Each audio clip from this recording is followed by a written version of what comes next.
Any violence by a large population is not because this people is more violent than any other. It's an alarm, it's a sign, it's a signal that something is wrong in the treatment of this population. Where is the outcry? Where is the voice of the day? Where is the voice of the people?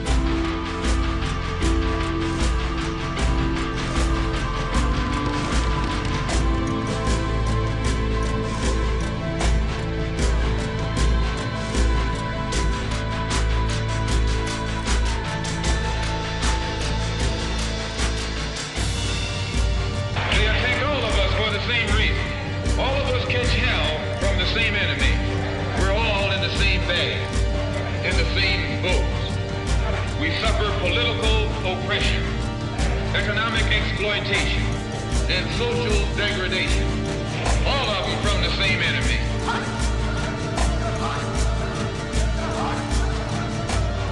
It is useless and futile for us to continue talking peace and non-violence against the government whose reply is only savage attack on an unarmed defenseless people. This year will be a year of violence. This year comes the keynote is violence and the slogan is attack.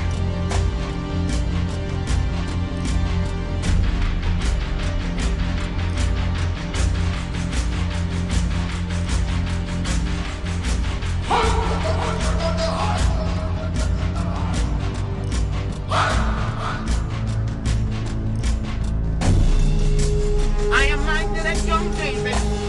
I am minded of young David, the shepherd boy, who stood up before the great warrior of the Philistines. Young David having all the courage.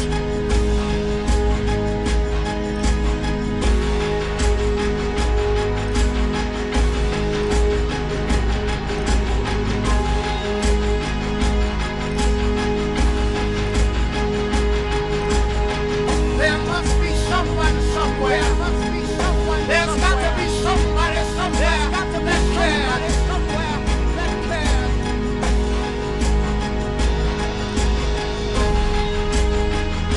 Young David took that one small stone and the faith of his God and then slayed the giant Goliath.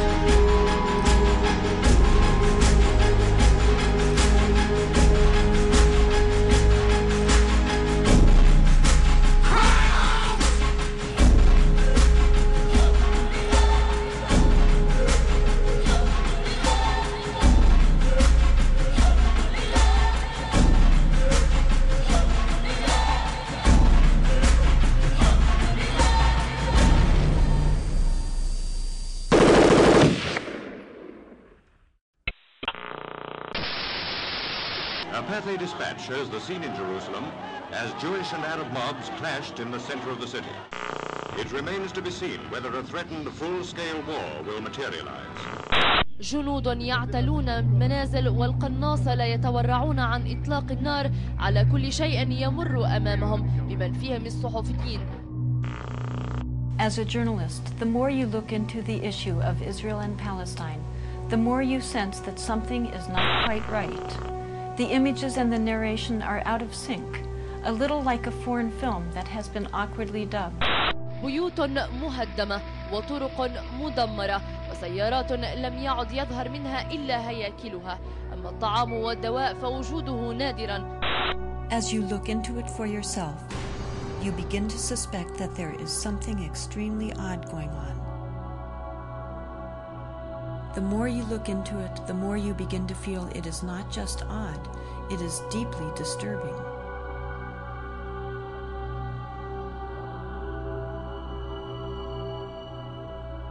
Our media portray Mideast violence, as though it's an inherent part of the culture and region, implying that the Israeli-Palestinian conflict is an ancient problem with little hope of solution. دمار يخلفه الجيش الإسرائيلي في كل شبر من الضفة الغربية. مدينة السلام المحاصرة لا زالت ترفع غصن الزيتون، وكنيسة المهد تقصف بالآليات العسكرية. 200 مواطن محاصرون داخل الكنيسة دون طعام أو دواء. These misperceptions come from the fact that we're only hearing a fraction of the story.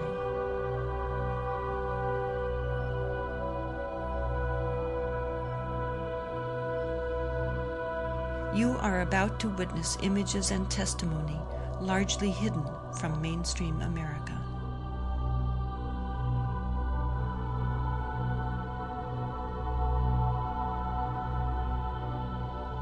This place draws many people, whether they're Jewish, Muslim, or Christian.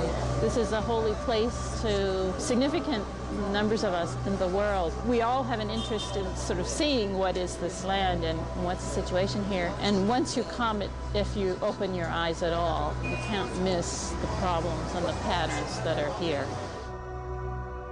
I think it's hard to understand what occupation is. I think it's a foreign concept for many Americans, what it's like to live under military occupation. The definition of an occupation is when a foreign army occupies your land physically and controls your life. In addition, Palestinians under occupation, and this is why there's so much struggle against the occupation, they're not citizens, they don't have rights, they don't have civil rights. They're under a military rule. This is a particular kind of occupation that's both military and settler occupation. Settlements are areas of Palestinian land which are selected, and whatever is there, whether it's roads or whether it's villages or homes, they are bulldozed, and then a new town is built on the hilltop.